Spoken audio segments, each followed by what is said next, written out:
Last Friday, the 25th of September, the FBI started investigating murders targeting sex workers in St. Louis.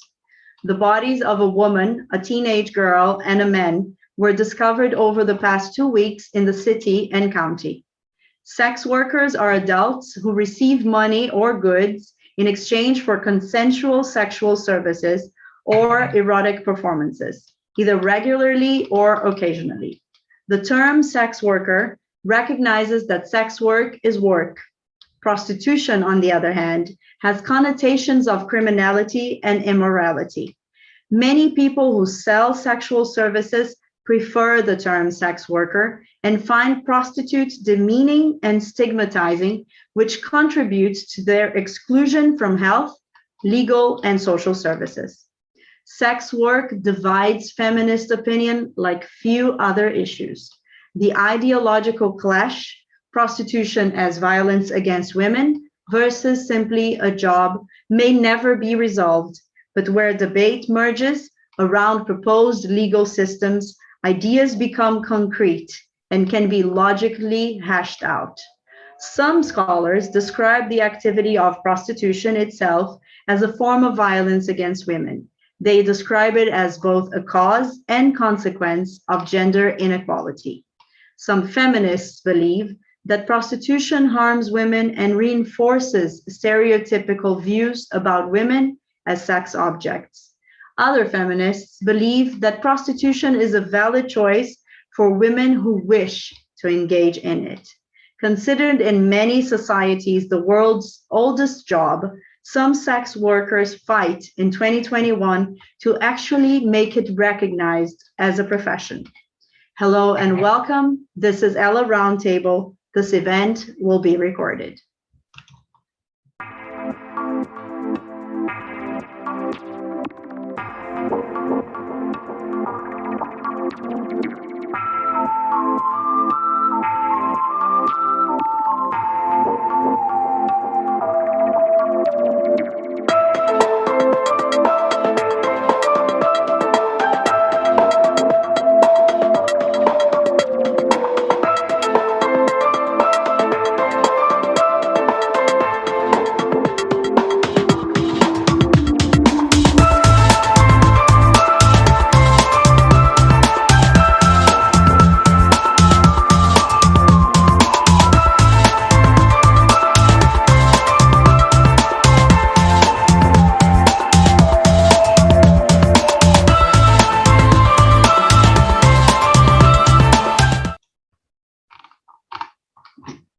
I'm Danielle Sequeira. My pronouns are she, her. We're here to have an open conversation about what is happening around the world through the eyes of our community. We will listen to people of different backgrounds, different cultures, and different opinions who will discuss topics related to current affairs with our worldview as queer people. Sharing the table with me are Uyoyo Fode from Nigeria, Laila van Rijswijk from the Netherlands, Ananda Pushta from Brazil, and Mariam Amal from Afghanistan. According to the website World Population Review, there are an estimated 42 million sex workers around the world. Sex work is legal in 53 countries, limited in 12, and illegal in all others. Sex workers are either free agents, making their own choices and their own fortunes, or they are prostituted women who need help. Or perhaps it's much more complex than that. And is it really any of our business? Ananda, what do you think?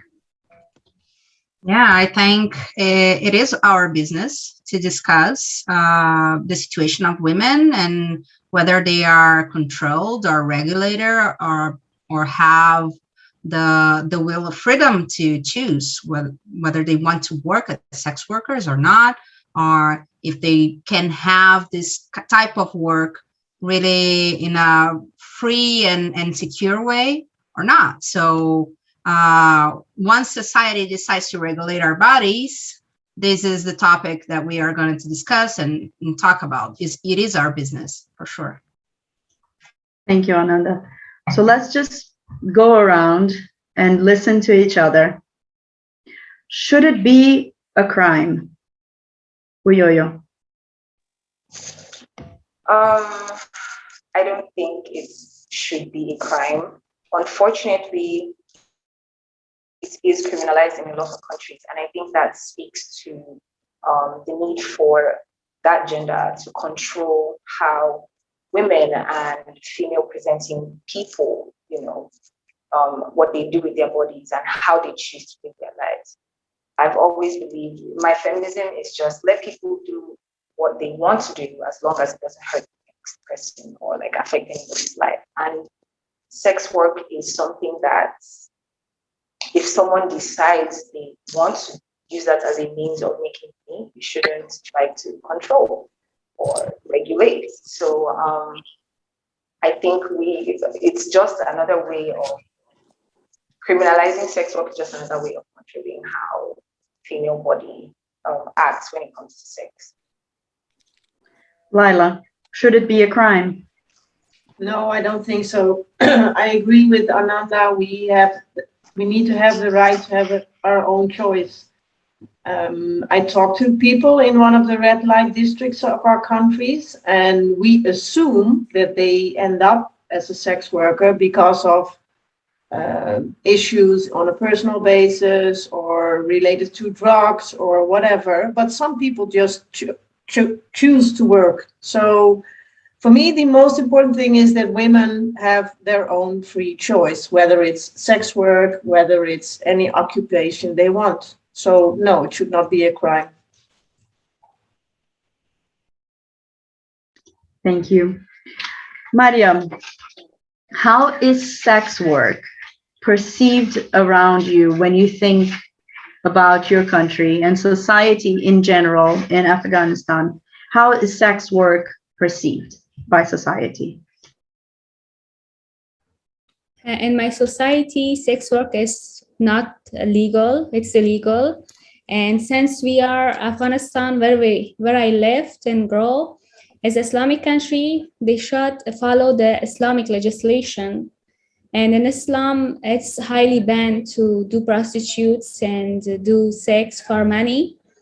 And it was highly banned. If someone just do prostitute in my country, he should be stoned to death in public in terms of Islam rules. But and this it's worst case in my country to do the prostitution situation and prostitutes markets. Even Afghanistan is an Islamic country, there is very easy and safe to reach to do prostitutes, to reach these illegal agencies. It's really easy and safe for any man.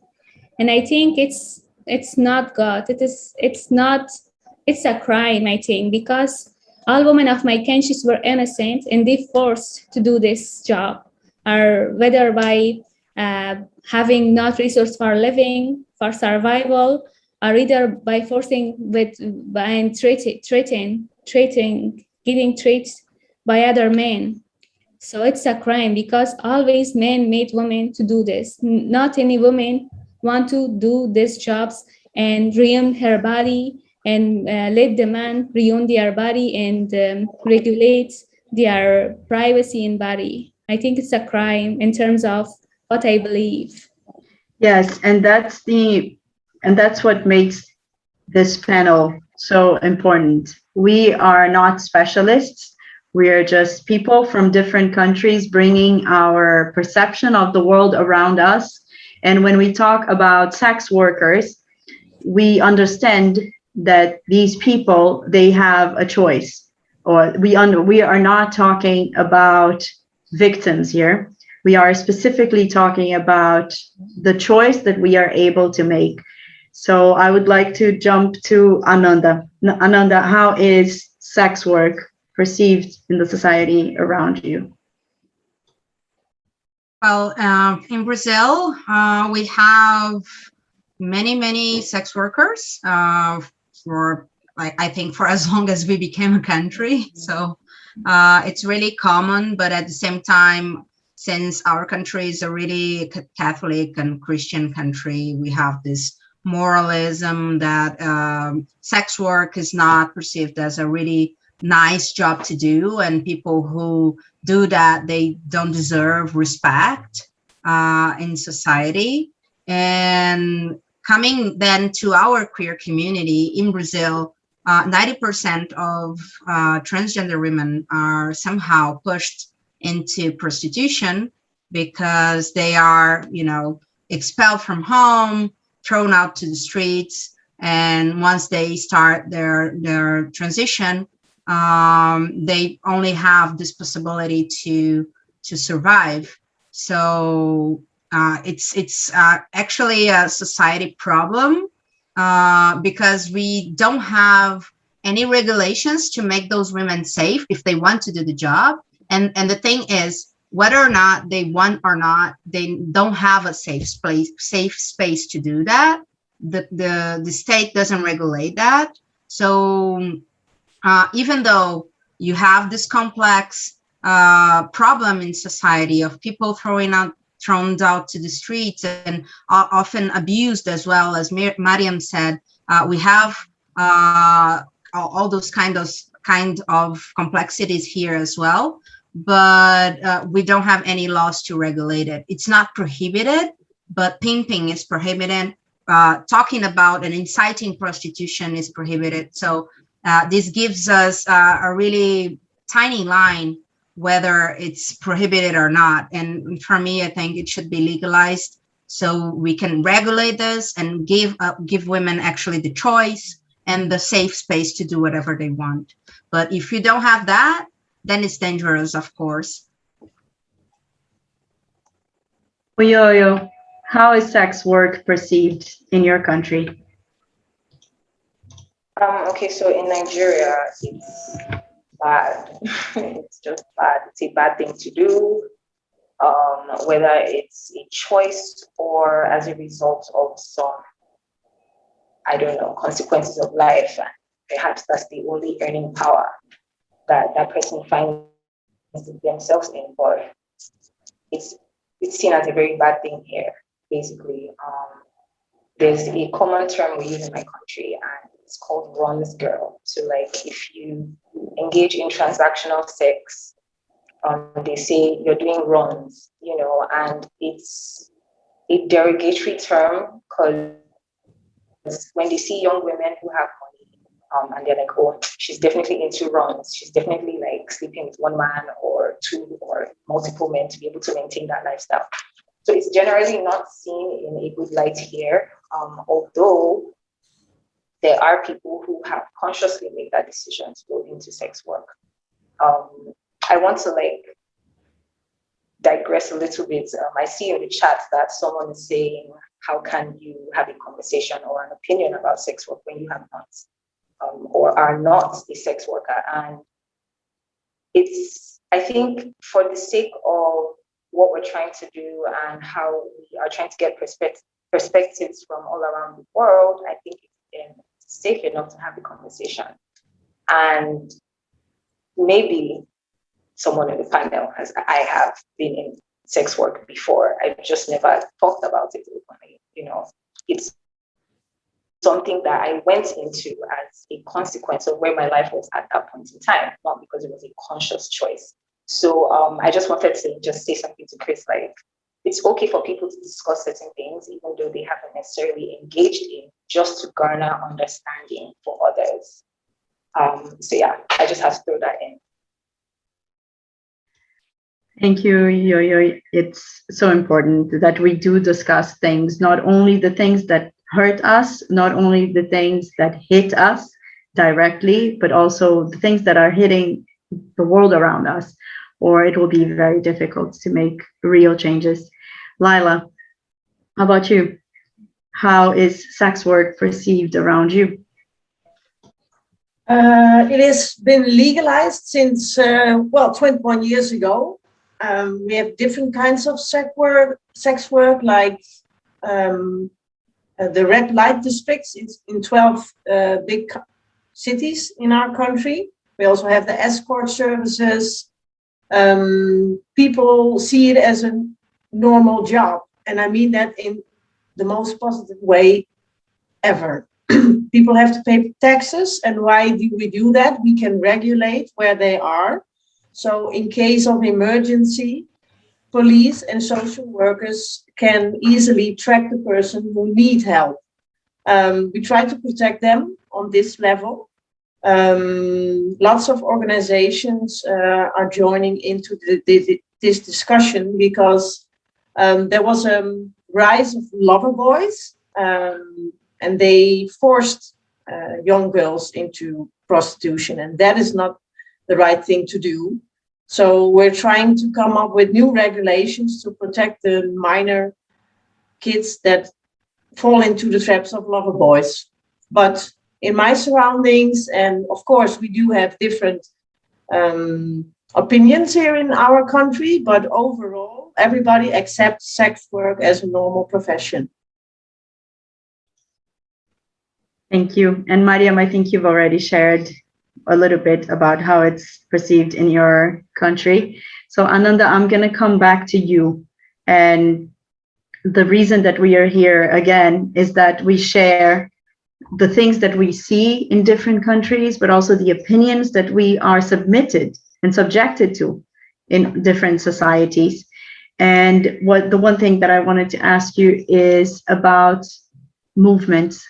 Are there any movements happening in your country to change laws about sex workers? What are they? Can you share a little bit with us, please?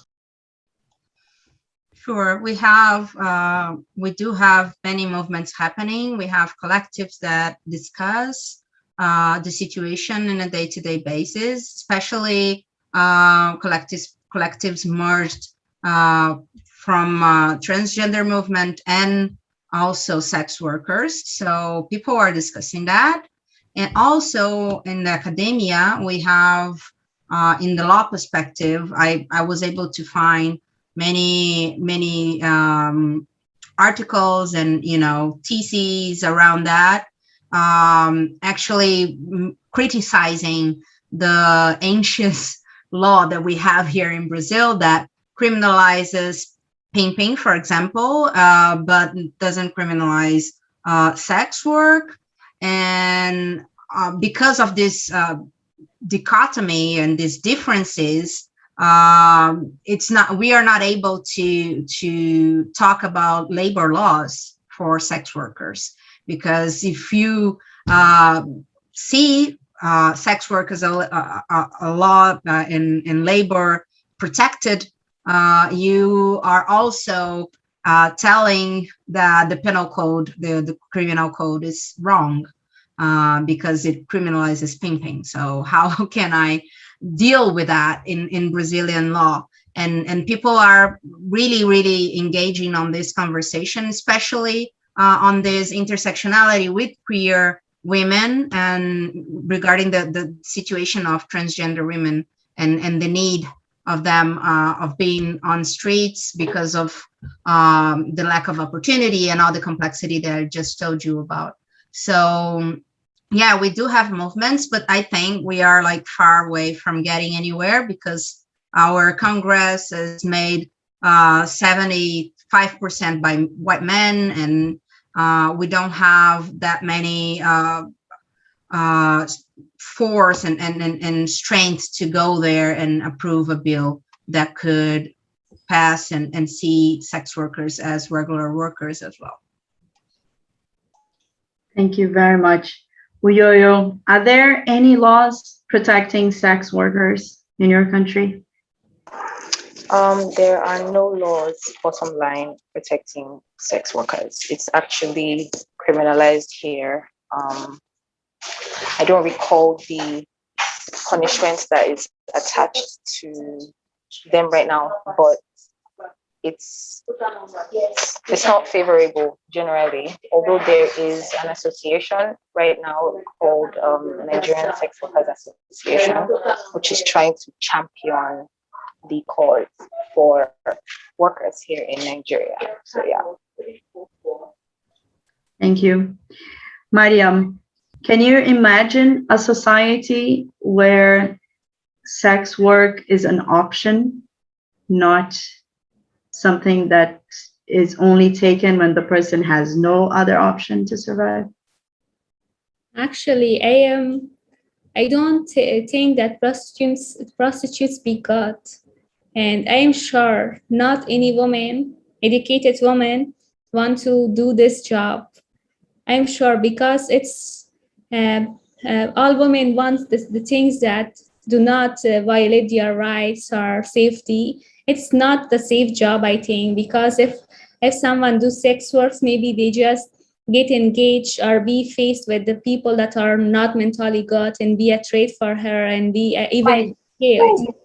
That's why I'm not want to imagine the world that prostitutes be an option. And if it be an option, I know that the women would not do if they have a very good life for themselves, very easy life, very facilitate life, and to earn money very easy. If they have the chance to invest in themselves and have the skills to have a very good life with the jobs they have, so I think they wouldn't choose this job because I can imagine. I'm sorry. I can imagine in a country where we're fighting for basic rights that it is very hard to imagine this being a choice. So I would like to ask you, when you look at your society, is there one specific religion that surrounds that society? And which religion is that? yes, it's Islam, and we all people of Afghanistan follow the Islam, but they are called themselves Muslim, but they do not follow in the order to be a very religion and Muslim or Muslim or Mu'min that we have it in our religion. We are not them because prostitution is highly exist in my country, and it is invisible. But even Taliban that they are called themselves very Islamic persons that they would do Islamic rules on our country.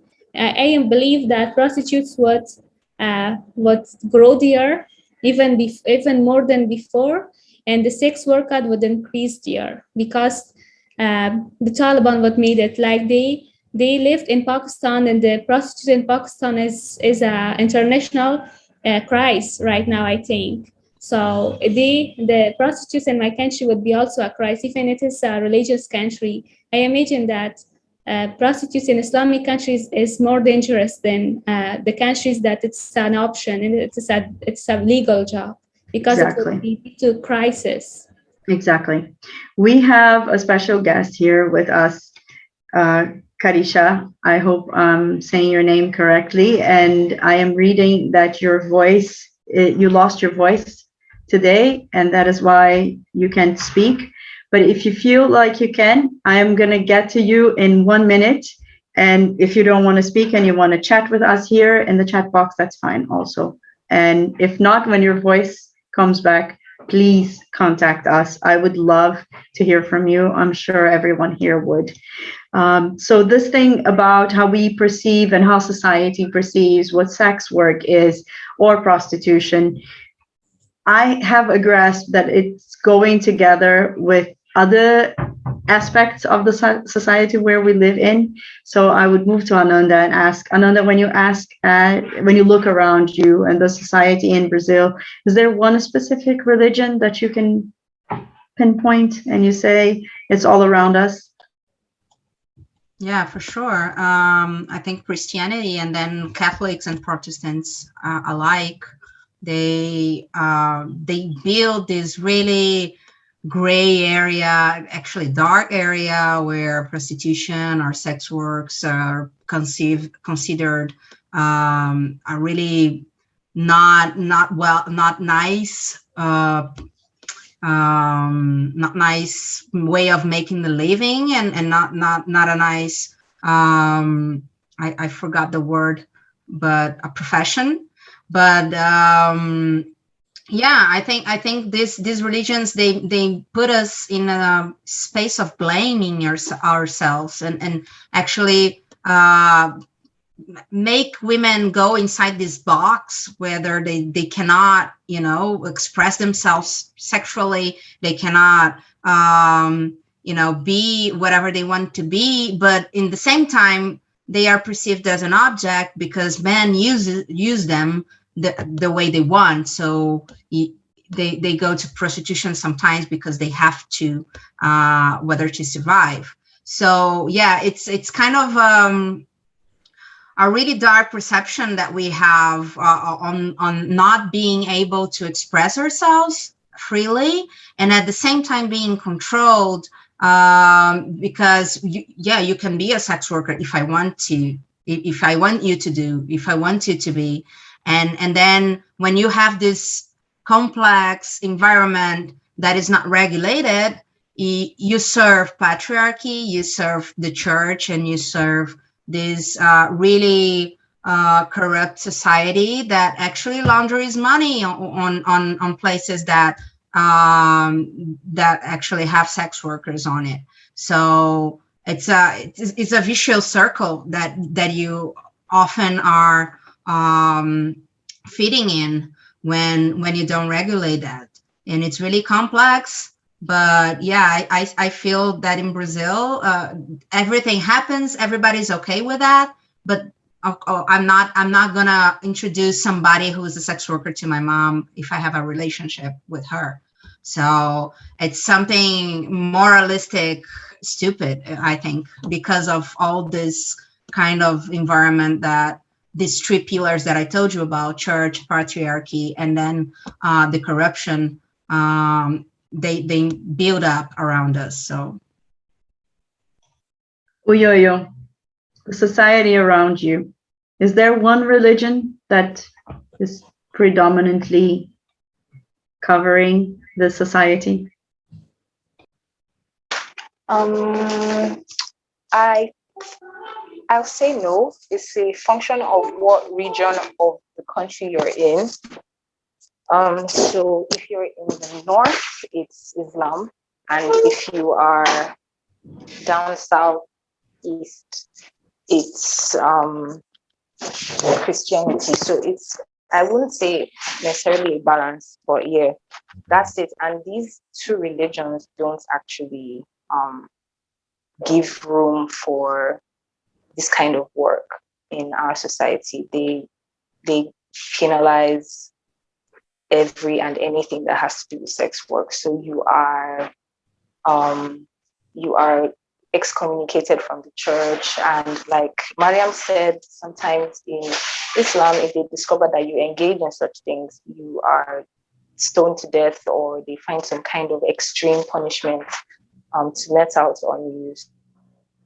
So in Nigeria, those are like the two dominant religions, although we still have like other traditional religions that are practiced, and I think they're more friendly towards sexual health. I would have to do more research into that, but yeah, between Islam and Christianity, it's just, like shame to the sex workers. That's just what it is. Okay, thank you. And Lila, how about you? Completely different here. There was never a dominant religion. Yeah, maybe like 2 centuries ago was Christians with Protestants and Catholics, but now it's a melting pot of all kinds of religion next to each other. So we do have a lot of people who practice Islam here. It's all kinds of things. We build synagogues for the Jewish people. We have church. We have everything. So there's no dominant religion here in the Netherlands. Yeah, I think we see a big difference. When there's no dominant religion, apparently legislators are free to legislate instead of taking their own guilty consciences to work. Ananda, how do we move forward? Do you see a difference when legislators in Brazil are discussing, for example, abortion and sex workers' rights? Is there a parallel? Do you see a parallel? I do actually, because both subjects, they talk about women freedom and the way that our bodies are perceived as an object. So the state regulates whether we can do abortion or we cannot, or whether we can work as sex workers or we cannot. And in spite of in spite of like all the possibilities we have and the examples we have with Laila, for example, in the Netherlands, we cannot go and move forward if we don't break this wall between what is law and what is religion.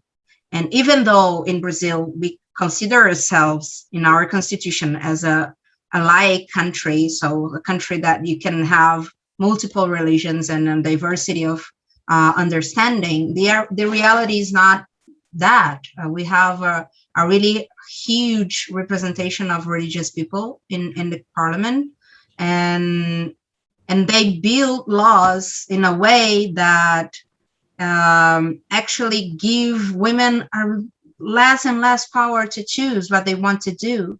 And it's a matter of health. And when you talk about abortion, but sex work as well, but it's a matter of health, public health issue. So a lot of people in Brazil, a lot of women in Brazil are dying because they don't have a nice, well treatment when they have an abortion, and they need to do this in a really not safe way. And at the same time, a lot of women who work as sex workers are not doing so by choice and are not doing so safely.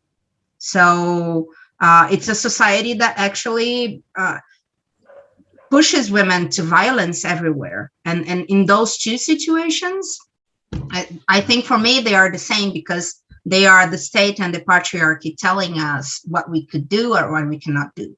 So it's really sad. And I think I wish actually in the future we could have more female representatives and peer people in the parliament that could legislate something that towards our community that could make us be welcome in a society where we can be free and safe. Thank you, Ananda. Uyoyo, in your opinion, which institutions control the morality of sex work? It's definitely going to be religion, the church.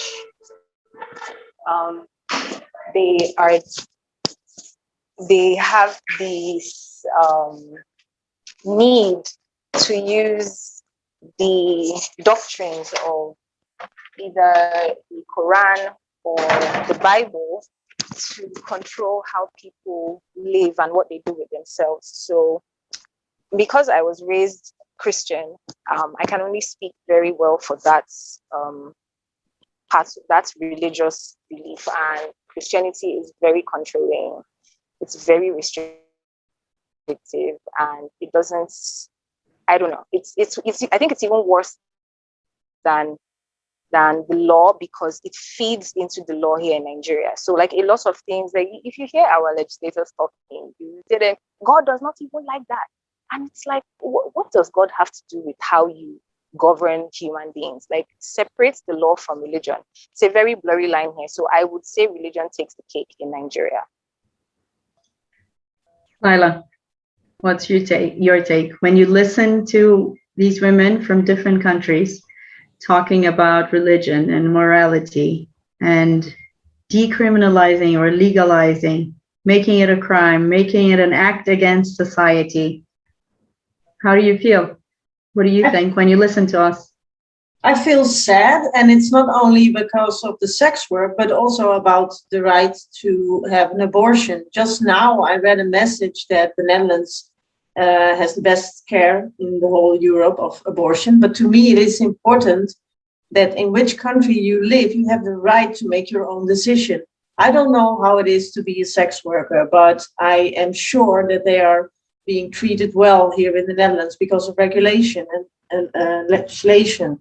We're not there yet. And also in our parliament, we do still have, sorry to call it this way, old-fashioned people who will share their opinion and try to make changes, but their voice gets smaller every year. So I don't know how to make the movement, for instance, in Brazil and for Afghanistan. I think women don't have a role over there. And it makes me sad to hear those stories. It really makes me sad. Ananda, who's controlling this morality over what we can and we can't do with our bodies? I think it's not who, but who's, like the plurality of them. Yeah, I think, as we said, religion, for instance, because it's what our society is built upon as well. And of course, patriarchy, because we as women, we don't have yet the freedom to choose to be educated, to work whatever we want to work, and choose our professions and stuff. And of course, political instance. So, for example, right now we have a really conservative. I'm not really gonna tell that he's a politician, because for me he's not. I often think highly of politics, and I think it's a debate of ideas, and it's a way of building society. But this guy that represents our country right now, it cannot be considered even a politician, and he's really conservative, and all the things that he does is to uplift the voices of those people who want to shut us down, not only in a violent way physically, but also in a mentality way, in a morality way. So we are now in a really not good space in Brazil, but at the same time, today, for example, is the day of fighting for decriminalization of the abortion in Latin America and the Caribbean.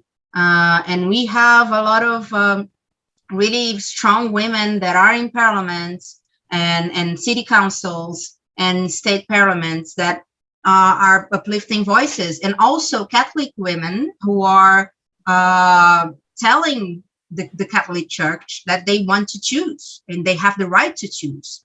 So even though our reality right now, it's really sad, I think it is in those times that we come together as a community and be stronger together. So I see that and hope actually that next year and the years forward, we can change a little bit of that. But yeah, who knows? Mariam, when you think about a woman's body, which institutions do you think are setting the rules? Yes, it's always religion in any country where it's not important that where we live. It's religion always, but it's also depends on people, because in my country it's the traditional that runs most of people life aspects, and how women should dress even. And if a woman just do not dress like traditional demands, traditional wants them, traditional things, and people wants them to dress like, she's blamed for any bad things that are happening in country. Right now that my country is taken by Taliban, most ignorant men just want to hurt many women of my country that did not wear the scarf or the hijab that you caused to bring the Taliban to my country. And those men that claims that women cause the trouble in my country are those that left the country. If you are not okay that we are not wearing the hijab, so stay in Afghanistan and see the women with hijab that Taliban's force the women to wear hijab and do not do sex works or wear only the things that we are want you. It's really sad that the people who want to control the woman body in my country are those that wants to see the woman naked and blame us on everything and make us a religious device for benefits. It's really bad that Taliban always ends their politicians' benefits or politicians' fights for women dress or for women looks. it's really bad that the women didn't hijab. That's why we came to take Afghanistan to force women to wear hijab and violate their basic rights. So I think it's about the ignorant people that have some power and just took over my country and destroyed women's life in my country. And it's really sad. I cannot sometimes control my feelings about this, and that's how women should be victims of thoughts of bad people, Islamic extremists that even they do not know about Islam, but they came here to take advantage by the name of Islam and violate women and make them slaves. It's really sad. Thank you, Mariam. I think we hear all over in different countries and different societies. And I think we can even go back to the Bible with Eve being to blame. And that's what we hear again from you. We do have Karisha here, and I hope they can speak now. Karisha, could you open your mic? Are you okay? Would you like to share a little bit about, first, let me thank you for sticking around and listening to us. The idea here is not to solve an issue or to speak as experts. We are really just sharing a little bit of our perception of what goes on in our little piece of the world. So bringing these ideas together, we can understand better how life is being lived in different countries. So I would love to hear from you if you'd like to share. So I'm originally from the UK. It's illegal to do sex work in the UK. But I live in Germany now, Berlin, and it's legal to do sex work. But I think the fundamental issue, which everybody's sort of talked about, is religion, and that coming in instead of law and legislation. I think the other thing that comes into this is gender, because the recognition or the non-recognition that there are many different gender identifying people affects what we do. And so instead of taking care of people, we try to police bodies. I disagreed with one of the speakers earlier saying that people would not want to do sex work if they had a choice. I think that we forget that the way that education works, the way that governing systems works, the way that we think of care and of health, all of these things intersectionally affect what we do. And me, as someone who's dyslexic, I don't fit into the education system anywhere. I struggled to study. And what I was able to do was I was able to find a practice that I could do that I really enjoyed. My initial practice was cooking. I was a chef, and then I moved from chefing into working into the entire hotel industry. However, then I got injured. And because of me being very fixed on what I wanted to do as my education, I then was lost for a while. But I knew I wanted to do something that was quite physical, that was embodied, that was very practical, that was very hands-on. And I think we forget about this because we talk about education like the mind is the only way to educate. It's the only way to do anything or to find anything out or to gain knowledge. And I think what people mistake here is that our bodies are also ways to interact and educate and share with one another. And that's what sex work is. Sex work is about sharing what is powerful. What is powerful, and that is connecting with another human being. So I disagree with that nobody would want to do sex work if they had other options. I think there are always going to be people who enjoy this type of work, that enjoy this practice and enjoy what they can share with other people. I understand that there are certain inequalities that exist. And so that is also why people go into sex work. I think sex work is not a bad thing in and of itself. I think the fact that we don't respect people's body autonomy is. Thank you so much, Carisha. Sorry, please continue. And I feel this is the thing that makes it really difficult for many of us who are female identifying or queer identifying or gender fluid or non-binary to simply go with the status quo, because it just doesn't fit for us. It's not a system that was made for us. It's a system that we're forced to be in, no matter who we are. And I think that's something where if things were quote unquote equal for everybody globally around the world, we'd look at it in a very different way. We'd perceive it and be with each other in a very different way. And I think that not noticing and not seeing that working with the body is just as important as working with the mind, as working with the emotions, as working with spirit. We are undermining all of our full potential, no matter what gender you are. You're taking away so much from people by not allowing them to be able to engage in intimate ways. And I'm not talking just about penetrative sex, because for me, sex work is not just about penetrative sex. It's about all kinds of intimate dynamics with another human being.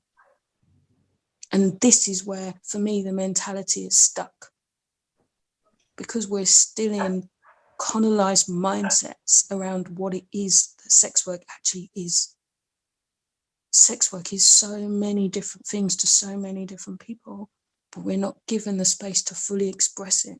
None of us is given the full extent of what we can be able to express through being intimate with another person, because religion squashes all of that and says it can only be this one binary way, otherwise it's not the thing, it's not accurate, it's not correct. And as someone who grew up as a woman, I'm frustrated with how it is, even in Western society, when it comes to my body and what I can do with it. It's a crime not to be able to be free in my body, with whomever I choose to do that with consent and permission and boundaries. And I should stop there because my voice is bad. Thank you for allowing me to speak.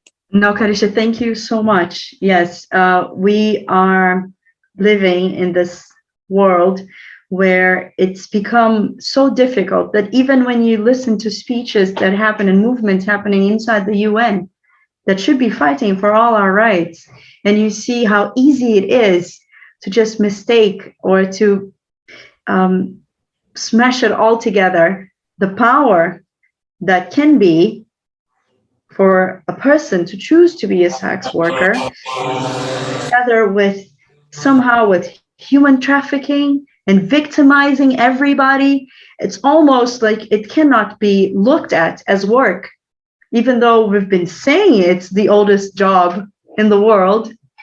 In 2021, we're still discussing this. So this was precisely the idea behind this getting together, was to understand why is it so difficult that we can't just look at human trafficking for what it is, human trafficking, victimizing women for what it is, victimizing women, and then sex work for what it is, work. And of course, if you don't have a choice, then it's not work, it's something else. And then we have to look at that. And that's another perspective. Thank you so much for bearing with us, this panel of non-specialists just getting together to talk about something that goes on in the world. And yes, it is important to all of us to be discussing this. But also we have someone else here, Chris. I believe you would also like to share a little bit with us about your experience. If you could open your mic, we would love to hear from you. I understand that you speak Spanish and you say your English is not so good. Most of us here, English is not our first language. So feel free, please, to express yourself. And if there's anything that you can think of a word in English, let us know and we will help you. Okay, thank you. I'm going to try. But the first sex work from 10 years, then I know very well the profession, and I do in different countries, especially Europe and America. And the problem of sexual worker is that the sexual worker don't say I'm sexual worker in public. Then we are a lot sexual workers. You can imagine how many of us we are, but they don't see in opening. They hide to the family, to everyone.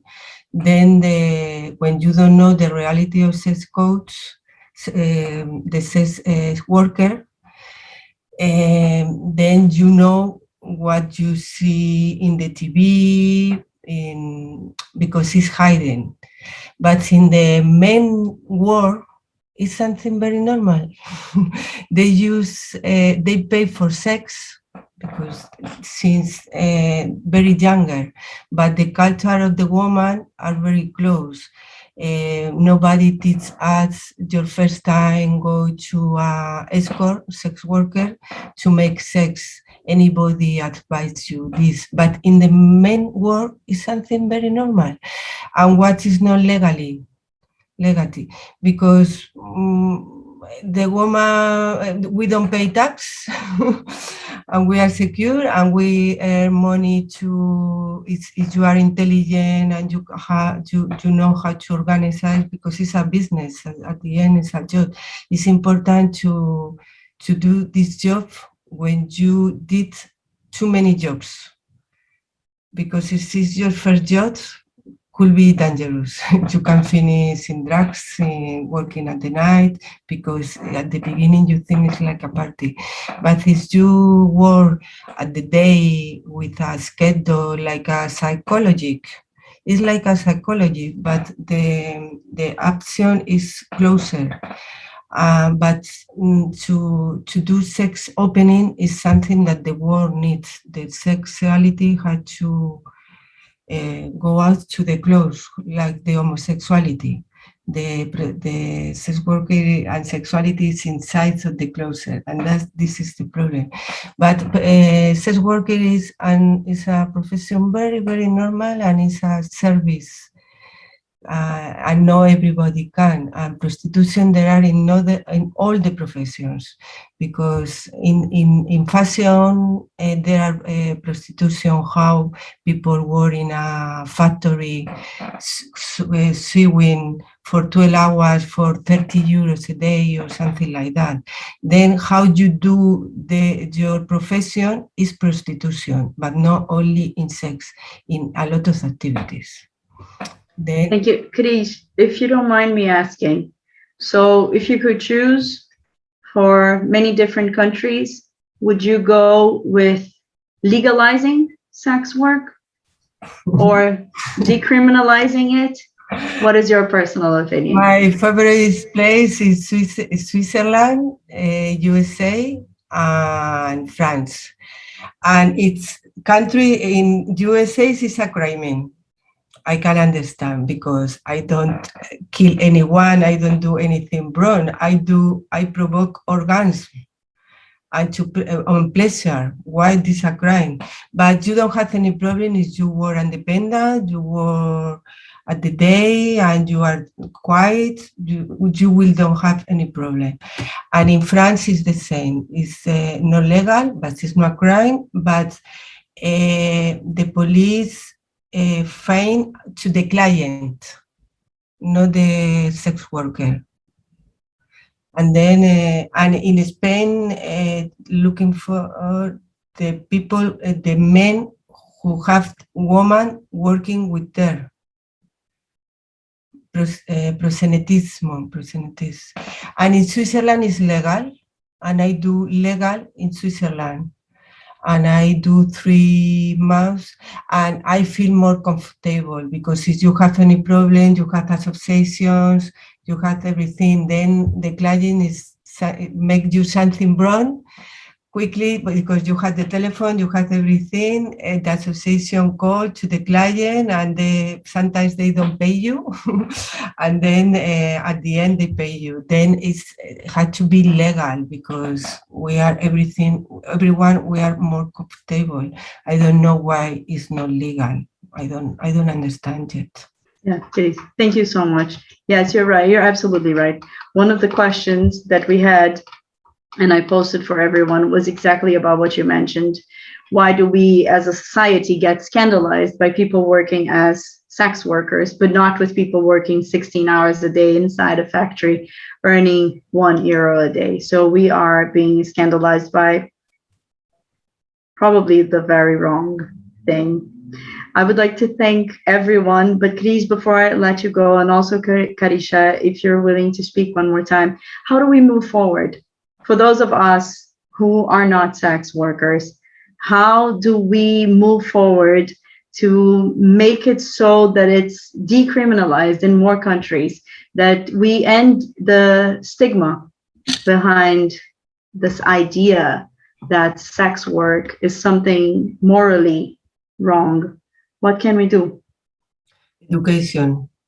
Start since we are very younger, to start to be sexual work and sexuality is something normal.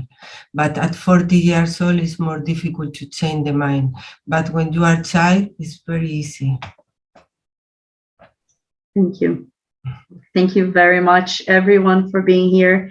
Thank you, Karisha, for sharing. Thank you, Chris. Thank you, panel. Thank you all for being here. Our biggest strength is the powerhouse we become when we come together. We are many countries, many voices, many lives, one community. Ella Roundtable will happen again in 2 weeks. Check our events tab. See you then.